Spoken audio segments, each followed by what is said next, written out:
위임제, 헌신을 다짐하는 제사, 위임제에 대한 말씀입니다.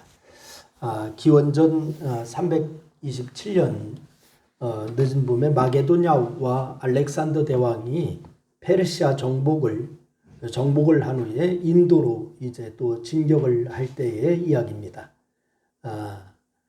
그 알렉산더 대왕이 이끄는 부대는 생각처럼 빠르게 그렇게 전진을 하지를 못했어요. 빠르게 전진해서 인도로 진격을 해야 되는데, 그래서 왜 이렇게 움직임이 둔해졌는지 고민하던 알렉산더 눈에 들어온 것이 하나 있었습니다. 이 페르시아 정복을 하고서 거기에서 전리품을 얻었습니다. 그래서 전리품을 다 마차에 싣고 가는 그런 것 때문에 이 진격이 늦는구나, 이것을 알게 되었습니다. 그래서 그날 새벽 알렉산더는 자신과 자신의 측근들의 짐수레를 다 불살라 버렸습니다. 그리고는 자신의 군사들을 향해서 알렉산더가 외쳤습니다. 이렇게 외칩니다. 이 노획물들 때문에 우리가 힘없이 행군하는 것이다. 그러니까 전투에 집중하지 못하게 하는 모든 탐욕을 버려라. 그리고 나와 함께 인도를 정복하려 한다면 자기의 수레를 다 불태워라 라고 하면서 군사들에게 외쳤습니다. 그래서 이 병사 대부분이 짐수레를 손수히 불태우거나 다 부셔버렸습니다. 여러분, 나는 하나님 나라보다, 천국보다 당장 나의 유익이 더 중요하다고 생각하지 않습니까? 하나님 나라는 눈에 보이지 않고 천국도 눈에 보이지 않고, 그러니 당장 내 앞에 유익이 중요하다, 이렇게 생각하지는 않습니까? 주님은 우리가 겨우 이름만 가진 그리스도인으로 살라고 하나님 나라에서 이 세상에 내려와 십자가에 못 박혀 돌아가신 것이 아닙니다. 여러분, 하나님은 우리를 구원하실 때 우리를 통해서 하나님 나라의 일을 이루고 온 땅에 예수 그리스도의 이름이 전파되는 것을 기대하신 줄로 믿으시기를 바랍니다. 물론 이렇게 되려면 우리의 삶에 놓여있는 영적 전투에서 승리해야만 합니다. 여러분, 영적 전투에서 승리하지 않고 이것을 이룰 수가 없습니다.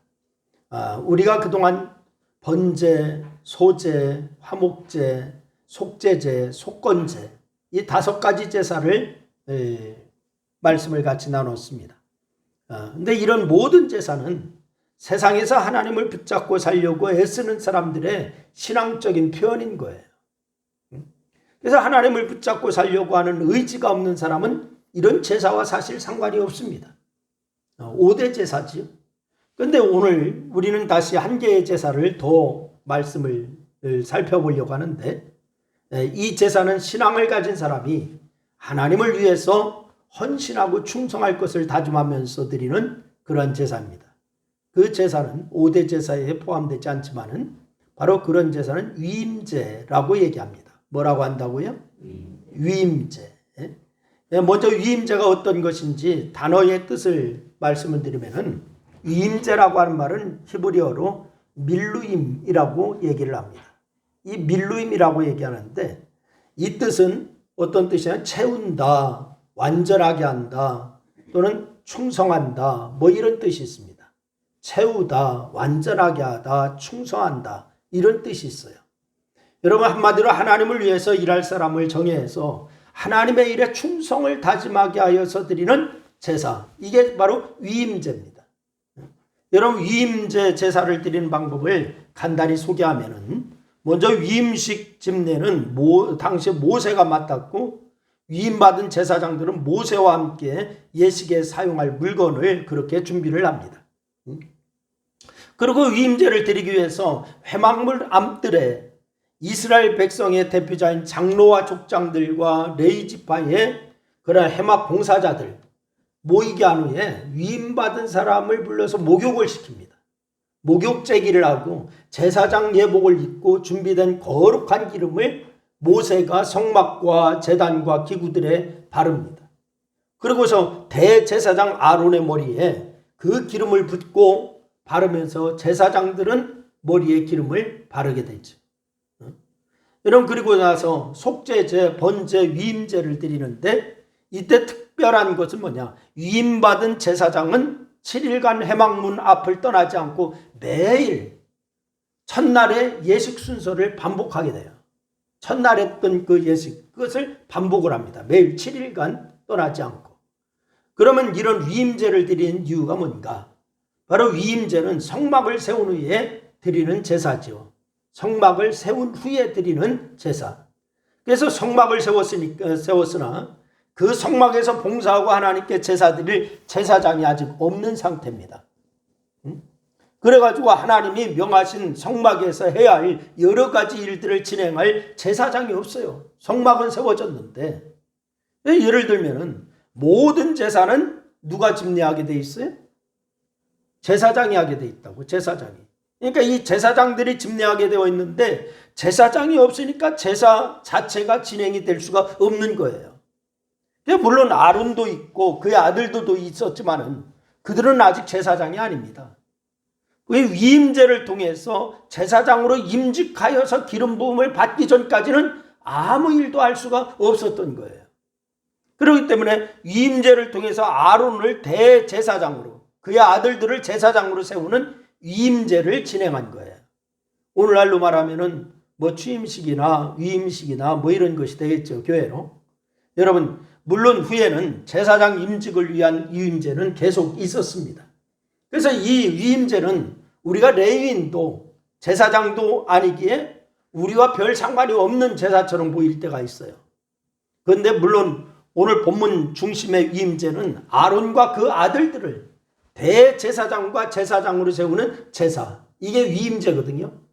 그러면 그리고 대제사장이나 제사장을 세울 때 드리는 제사가 위임제기에 이스라엘에서도 1년에 한 번 아니면 몇십 년에 한 번 드릴까 말까 하는 그러한 제사예요. 교회도 마찬가지죠. 여러분, 그래서 이 본문은 이런 위임제를 드린 후의 일을 기록한 내용이 오늘 본문입니다. 위임제를 드리고 난 다음에 그 내용이에요. 그래서 23절 말씀 보니까 여호와의 영광이 나타났다, 이렇게 말씀하고 있습니다. 여러분, 그러면은 여호와의 영광이 나타나는 제사, 위임제를 통해서 하나님은 우리에게 어떤 메시지를 주시고자 원하는가, 이것을 우리가 오늘 이 시간에 같이 나누려고 하는 것입니다. 여러분, 첫째는 위임제는 우리 모두가 하나님 앞에서 일꾼이라고 하는 사실을 가르쳐주는 그러한 제사입니다. 다 같이 우리는 하나님 앞에서 모두가 일꾼이다. 여러분, 이것을 나타내고자 하는 제사예요. 첫 번째 위임제는 레위인인 아론을 대제사장으로 세우고 그 아들들을 제사장으로 세우는 그러한 제사였습니다. 첫 번째 위임제였습니다.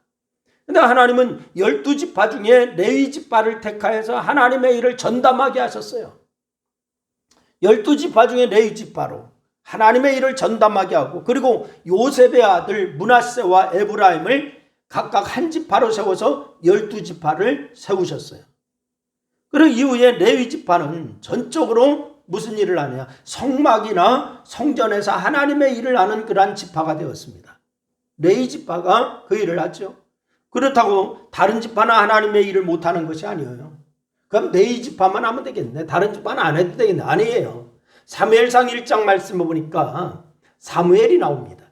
사무엘이 나오는데 사무엘은 어느 지파인지 여러분 아십니까?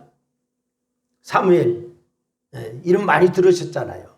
그런데 사무엘이 어느 지파일까요? 레위 지파가 아닙니다. 레위 지파가 아니고 어디 지파? 에브라임 지파입니다. 사무엘은 어디 지파라고요? 에브라임 지파예요. 또 다윗이 있어요. 다윗은 레위 지파냐? 아닙니다. 어디 지파죠? 유다 지파입니다. 유다 지파. 그래서 다른 지파들도 얼마든지 하나님의 일을 할 수가 있었어요. 그럼에도 레위 지파를 구별하여서 세운 것은 누군가는 하나님의 일을 전담해서 해야 할 필요가 있었기 때문에 레위 지파를 지명한 거예요. 여러분, 지금도 마찬가지입니다. 교회에는 전적으로 교회 일만 하는 목회자들이 있어요. 근데 그러면은 하나님의 일은 목회자만 하는 것인가요? 네? 여러분, 목회자들은 과거 레위인이 성막이나 성전에서 일을 한 것처럼 교회 일을 전담하지요. 그것은 교회 일을 원활하게 하기 위해서 하는 거예요. 그러나 하나님의 일은 많은 교회가 있고 또한 교회의 규모가 또 커지고 이러면서 목회자들만으로는 부족했어요. 그래서 초대교회에서 또 보면은 여러 사람에게 직분을 맡기죠. 직분을 맡기는데 하나님의 일을 함께 하게 했습니다. 그 직분을 맡은 첫 번째 직분자들이 무슨 직분자였어요? 집사였어요. 집사. 그죠? 그래서 하나님의 일은 단순히 교회를 넘어서 너무나 많이 있었습니다. 그러기에 예수님께서도 제자들을 세우고 초대교회 때에도 일꾼을 세우고 이러잖아요. 모세도 10부장, 50부장, 100부장 뭐 이렇게 해갖고 부장들을 세우지 않습니까? 그래서 고린도전서 4장 1절과 2절 말씀에도 보니까 사람이 마땅히 우리를 그리스도의 일꾼이요 하나님의 비밀을 맡은 자로 여길지어다. 그리고 맡은 자들에게 구할 것은 충성이니라. 이렇게 말씀을 하고 있습니다. 예수를 구주로 믿는 모든 사람은 그리스도의 일꾼입니다. 아멘. 여러분 일꾼이 또한 되어야 되는 거예요. 여러분 하나님은 먼저 성막을 세우고 위임제를 통해서 일꾼을 세우셨어요. 그런데 무엇으로 성막을 세웠습니까? 출애굽기 25장 2절 말씀해 보니까 그 말씀이라요. 우리 한번 출애굽기를 한번 찾아볼까요? 출애굽기 25장 2절 말씀을 한번 찾아보시기를 바랍니다.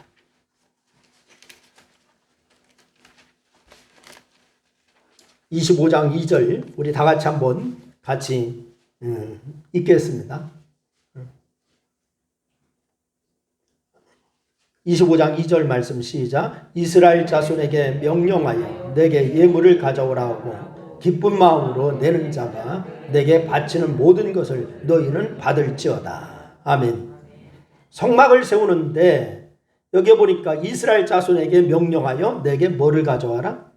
예물을 가져와라. 그리고 기쁜 마음으로 내는 자가 내게 바치는 모든 것을 너희는 받을지어다. 무슨 마음으로 내는 자를요? 기쁜 마음으로. 그래서 하나님은 성막 건축을 위해서 기쁨으로 헌물을 하라라고 그렇게 말씀하셔요. 그저 사람들이 어떻게 하나 보세요. 36장으로 가시죠. 출애굽기 36장 4절 5절 말씀입니다.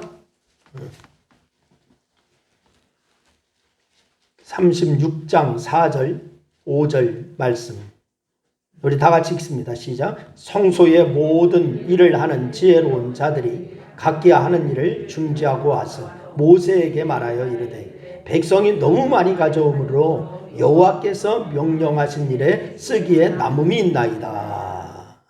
그러니까 여기 보니까 백성들이 너무 많이 가져온대요. 그래서 6절 말씀에 보면은 그만 가져오라 라고 얘기해요. 6절 읽습니다. 시작. 모세가 명령을 내리되 그들이 진중에 공포하여 이르되 남녀를 막론하고 성수에 드릴 예물을 다시 만들지 말라 하며 백성이 가져오기를 그치니. 그러니까 너무 많이 가져왔어요. 이렇게 성막은 이스라엘 사람들의 뭘로 세워졌느냐? 뭘로 세워졌습니까? 예물 헌신이죠. 그 예물을 바치기 위해서 헌신하는 마음이었어요. 그래서 그 헌신으로 세워진 거예요. 하나님은 이렇게 헌신을 통해서 성막을 세우신 이유가 있어요. 그 이유가 뭐냐? 우리 모두는 다 하나님의 일꾼이 되어야 한다고 하는 것을 가르쳐 주기 위함입니다. 이 일이 있기 전에 하나님이 먹고 마시고 쓸 것을 다 공급해 주셨어요. 이스라엘 백성들에게 출애굽시키고 출애굽하면서 나올 때 그들에게 금은 보화 다 갖고 나오게 하고요. 또한 홍해를 건널 때도 육지처럼 건너게 했고요. 광야에서 낮에는 구름 기둥으로 밤에는 불 기둥으로 또한 만나와 메추라기를 보내고 다 먹게 하셨어요. 옷이 헤어지지 않게 하고 신발이 헤어지지 않게 하고 그렇게 하셨어요. 이 바로 이 일이 있기까지 하나님이 먹고 마시고 쓸 것을 다 공급해 주셔요. 그래서 살 수 있었고 힘을 얻을 수가 있었습니다. 그들은. 그렇다면 이제 그 힘을 무엇으로 해야 합니까? 하나님의 일을 하는 일꾼이 되라는 거예요. 왜 먹여주고 입혀주고 그렇게 있었느냐? 일꾼 되라고. 뭐 되라고요? 일꾼 되라고. 이것을 알게 하기 위해서 위임제 때에는 백성의 대표들을 성막 앞으로 다 모이라고 했습니다. 다 와라. 그렇게 했어요.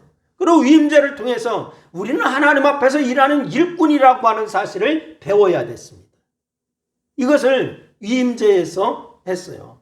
그리고 두 번째는 이 위임제는 하나님의 일을 하는 일꾼은 성결해야 한다라고 하는 사실을 가르쳐주는 제사. 이게 위임제입니다. 다 같이 하나님의 일을 하는 자는 성결해야 된다.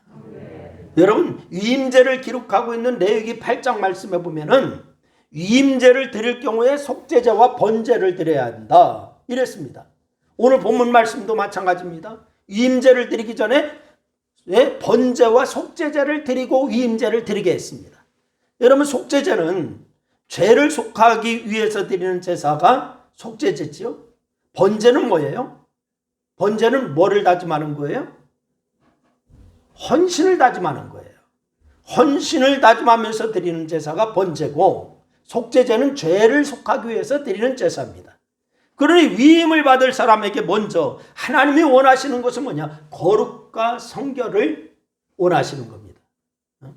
여러분 하나님이 얼마 전 성결을 얼마나 성결을 원하시는가? 이것을 보기 위해서 우리가 출애굽기 28장 말씀으로 가야 돼요. 여러분 출애굽기 28장 다시 한번 보시기를 바랍니다.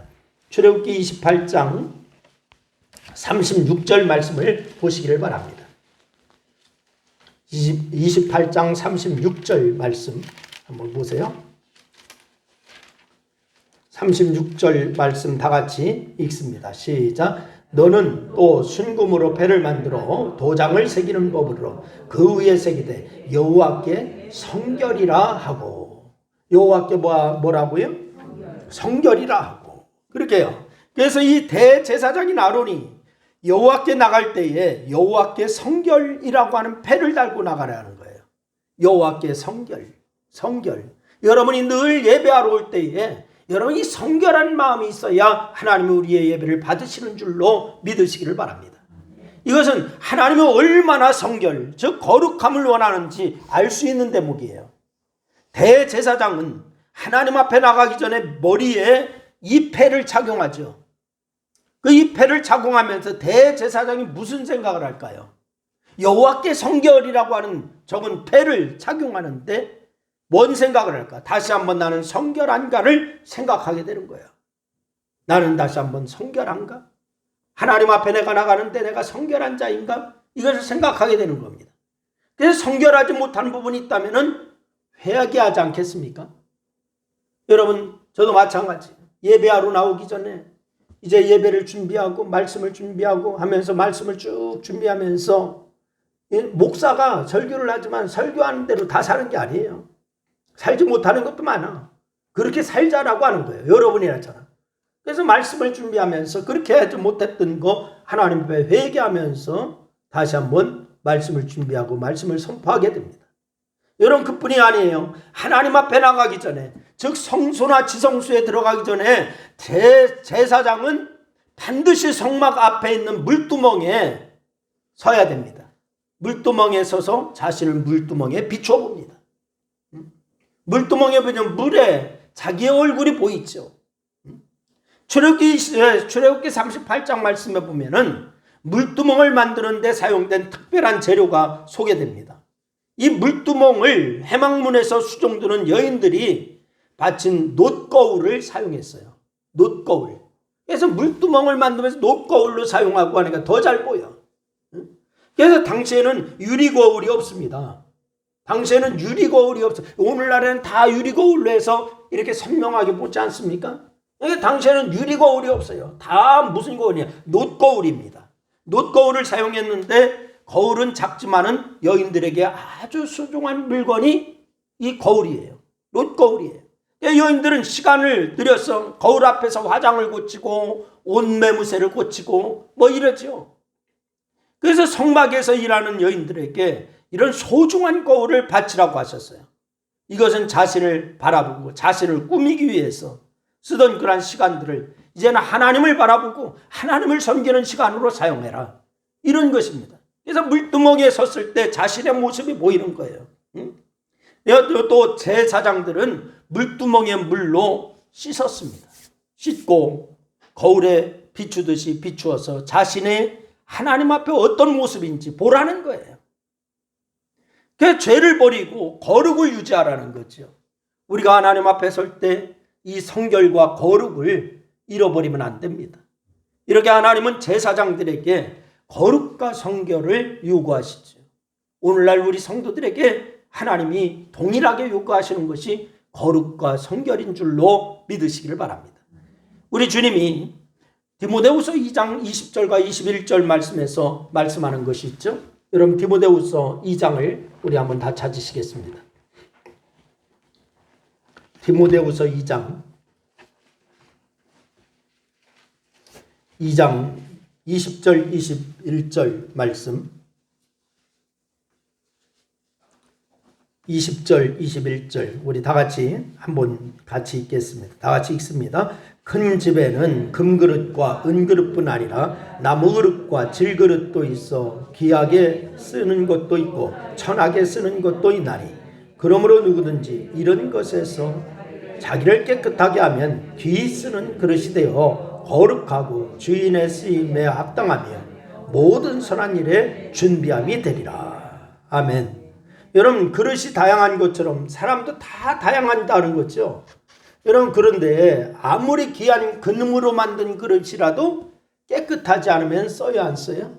안 쓰죠. 그 그릇에 무엇을 담을 수가 있겠습니까? 아무리 금으로 만든 그릇이라도 깨끗하지 않으면 거기에 그 그릇에 아무것도 담을 수가 없어요. 그러니 먼저 깨끗한 그릇이 되라. 이렇게 말씀하고 있습니다. 이렇게 하나님은 일꾼에게 뭐를 요구하느냐? 성결을 요구하는 거예요. 깨끗함을 요구하는 거예요. 여러분 주님이 말씀하시듯이 우리는 다 하나님의 일꾼입니다. 다 같이 나는 하나님의 일꾼이다.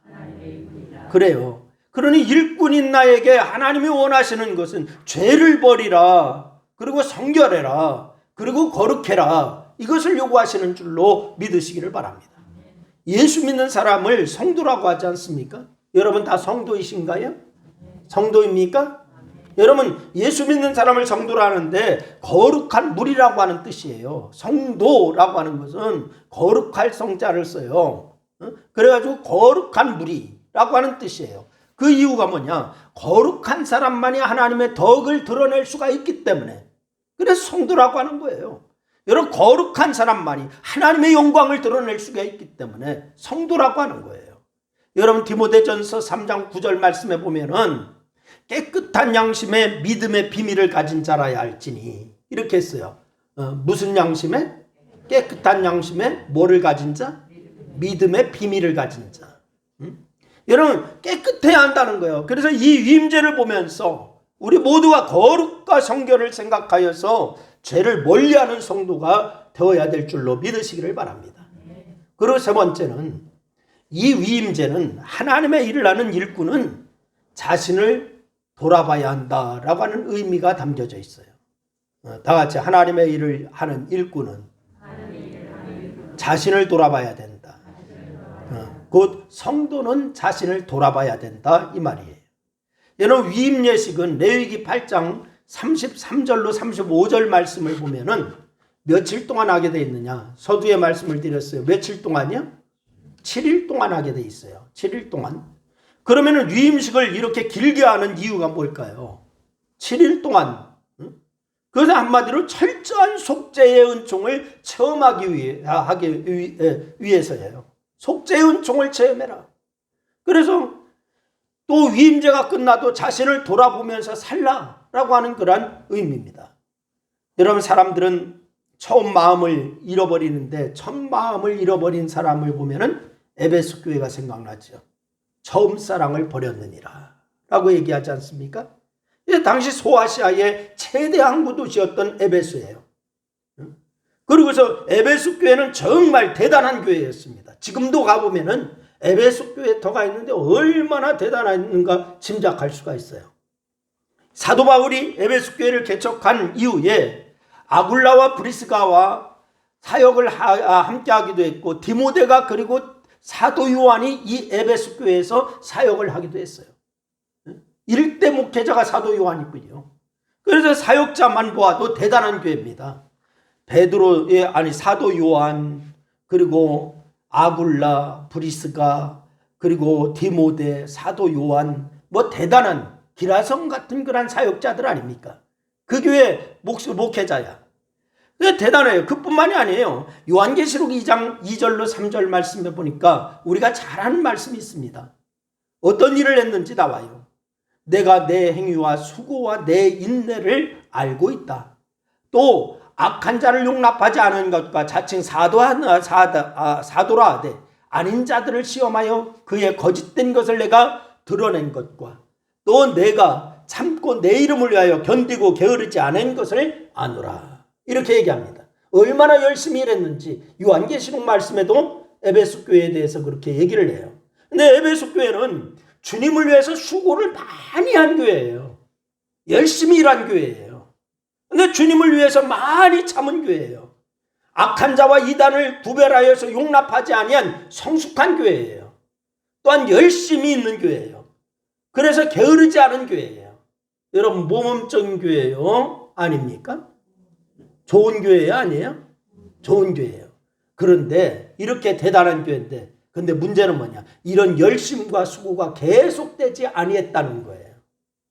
계속돼야 하는데 이걸 계속하지 않았어요. 그래서 요한계시록 2장 4절 말씀해 보니까 뭐라 하냐? 너를 책망할 것이 있나니 너의 처음 사랑을 버렸느니라.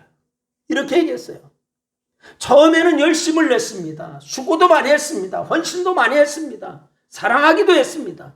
그런데 이렇게 열심히 했던 너희가 너희의 처음 사랑을 버렸다라고 이렇게 책망하고 있습니다. 처음 마음, 첫 신앙, 첫 열심이 사라져버려서 책망을 받는 거예요. 여러분, 우리 모두 그 처음 사랑이 식어졌다면 회복하는 역사가 있기를 주의 이름으로 축원합니다. 권사님들 얘기를 가끔 들어보면 그렇죠. 아이고, 옛날에 내가 이렇게 열심히 했는데, 우리 열심히 했는데. 여러분, 옛날 얘기가 아니에요. 그것을 회복하라 라고 말씀하고 있어요. 그럼 나는 어떤가? 내가 첫 직분을 받았을 때 생각나십니까? 저도 마찬가지예요. 처음에 아주 젊었을 때 목사 안수를 받으면서 그 다짐했던 마음가짐, 예수를 믿고 첫 은혜를 받았을 때 그 생각, 여러분, 그런데 시간이 지남에 따라서 그 감격이 그대로 있는가? 그 사라지고 지금은 내가 예수 믿는 연수만 자랑하고 마치 직분을 벼슬처럼 생각하지는 않는가? 이것을 우리가 되돌아봐야 된다라고 하는 말이에요. 주님이 내게 직분을 주신 것을 왜 주셨는가? 섬기라고 주셨는데. 아멘. 나에게 직분 준 것은 섬기라고 주신 거예요. 벼슬처럼 누리라고 준 게 아니에요. 주장하라고 주신 직분이 아니에요. 주장하라고 주신 자리가 아닙니다. 그런데 많은 경우 그런 처음 마음을 잃어버리고 고집만 남고 자기 주장만 남고, 그건 너무나 그렇게 많은 것을 우리가 보지 않습니까? 위임제를 생각해 보시기를 바랍니다. 위임제에 참여한 제사장들은 위임제가 끝나면 바로 돌아가지 않고 7일 동안 이런 과정을 되풀이하면서 매일 위임식에서 받은 그 순서대로 계속 되풀이하면서 거룩을 훈련받았어요. 위임제가 끝나도 이런 마음을 잃어버리지 말라고 훈련을 받고 있는 거예요. 이런 과정을 통해서 늘 자신을 돌아보는 일꾼이 되어야 한다라고 하는 것을 훈련했습니다. 여러분, 아브라함의 종 중에 엘리에셀이라고 하는 사람이 있습니다. 엘리에셀이 얼마나 충성을 다했는지 아브라함의 아들이 없자 바로 자기의 후사를 엘리에셀로 삼지요, 이렇게까지도 얘기하지 않습니까? 그런데 이 사람이 얼마나 성실한지, 아브라함이 이스마엘이나 이삭을 얻기 전에 엘리에셀을 양자로 삼는 것, 모든 것을 물려주고 싶을 만큼 그렇게 신임했던 사람이 엘리에셀이었어요. 그러면은 엘리에셀이 어떻게 이런 인정을 받았을까요? 아브라함에게 어떻게 이런 인정을 받았을까? 이것은 아브라함의 후한 인정에서 비롯된 것이 아니라 일꾼인 엘리에셀의 일상생활 속에서 보여진 성실과 정직 때문에 그렇게 인정을 받은 거예요. 엘리에셀. 엘리에셀은 분명히 아브라함의 종이었지만은 이 둘 사이에는 주종관계를 뛰어넘어서 서로 믿고 의지하는 그런 관계였습니다. 종과 주인이 그렇게 하는 것이 쉬운 것이 아닌데 아브라함과 엘리에셀은 그런 관계가 되었습니다. 창세기 24장 말씀에 보니까 아브라함이 그 며느리를 구하기 위해서 누구를 보내요? 며느리를 구하는데 누구를 보내요? 엘리에셀을 보냈어요. 종을 보냈어요. 자기 고향으로 보냈잖아. 100살에 얻은 아들의 며느리를 구하는 거예요. 그것도 100살에 얻은 아들의 아들, 그 며느리를 구하는데 얼마나 귀한 아들입니까? 그런데 며느리를 구하는 일을 위임할 정도 아브라함은 엘리에셀을 믿었습니다. 여러분, 하나님은 지금 이 시대에도 하나님 나라를 위해서, 교회를 위해서 이렇게 믿고 일할 엘리에셀 같은 일꾼을 찾고 계신 줄로 믿으시기를 바랍니다. 그렇다면 하나님 앞에 나는 어떤 존재인가? 이것을 우리가 되돌아봐야 됩니다. 하나님 앞에 나는 어떤 존재인가? 구약의 위임제를 통해서 오늘 나를 돌아봐야 됩니다. 오늘 여러분, 우리는 그리스도의 일꾼이 되어야 하고, 일꾼된 우리는 성결해야 하고, 여러분 거룩해야 합니다. 끊임없이 자신을 돌아보아서 첫 사명의 마음을 잊지 말아야 될 줄로 믿으시기를 바랍니다.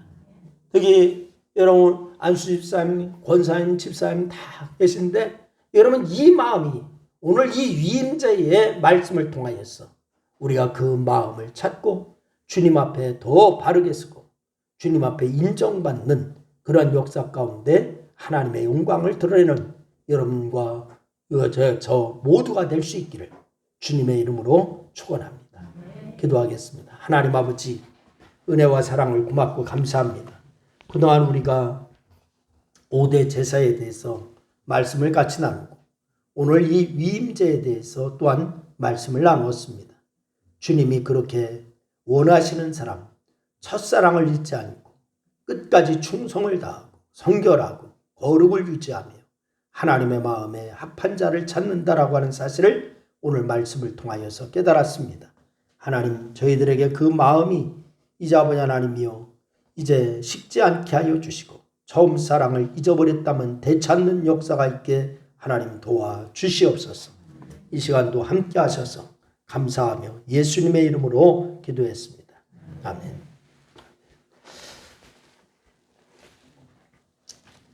우리 214장 찬송 드리고 주기도문 하시겠습니다. 214장 찬송을 드리고 주기도문 하시겠습니다.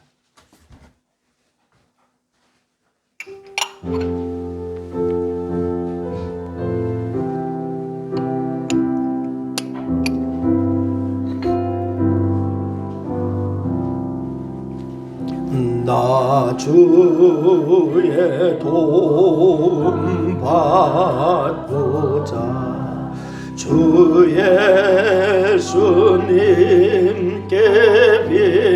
빕니다. 그 권오락하시사 날 받아주소서.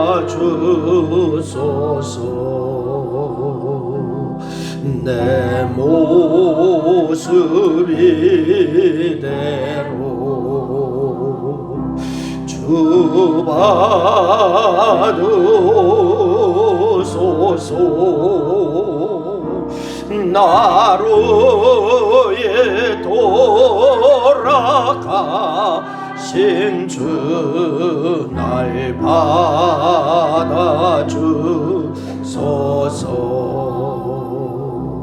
큰 죄에 빠져 영죽을 나로의 피회였으니 주 영상대로 빚으사 받아주소서.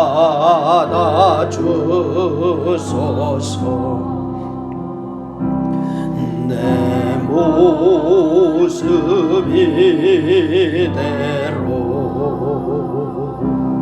주 받아주소서. 주소서. 나루에 돌아가신 주 날 받아주소서.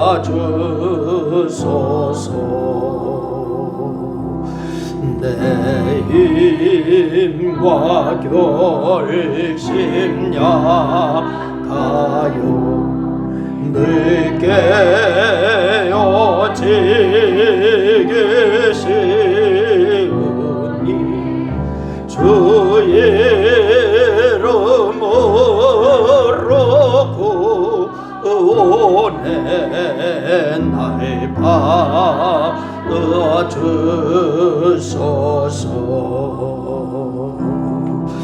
내 모습 이대로 주 받아주소서.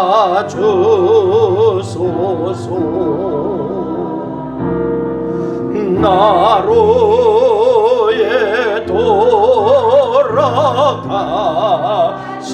주 날 받아주소서.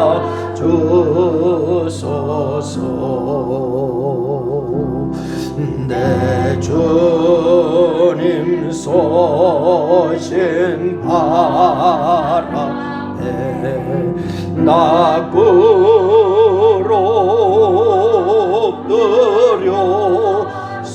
엎드렸으니 그 크신 역사 이루게 날 받아주소서.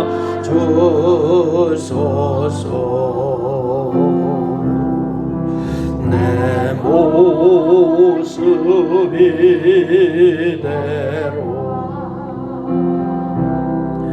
주 받아주소서.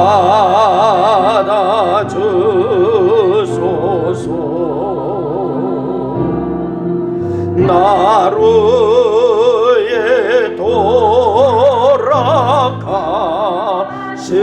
주 날 받아주소서.